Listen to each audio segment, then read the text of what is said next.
քիչ առաջ փրկարարներն ու ոստիկանները համայնքային պարզեցին, որ որոնվողները հարազատ քույրեր են, մեկը 7 տարեկան, մեկը 13 տարեկան։ Ցավոք, մինչև այս պահը դեռ ոչ մի լավ լուր չկա։ Որոնողական աշխատանքները շարունակվում են,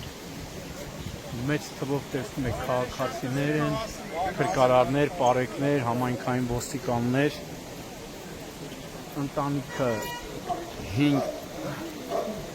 5 երեխա ունի մայրը, նոր ասում եմ ճշտեցին, ցավոք, որոնվողները հարազատ քույրեր են։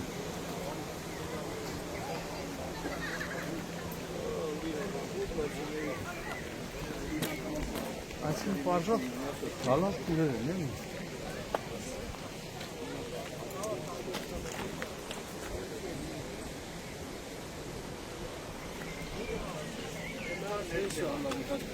Արդեն որոնողական աշխատանքները մոտ 30 կիլոմետրի չափով կատարվում է գետի երկայնքով։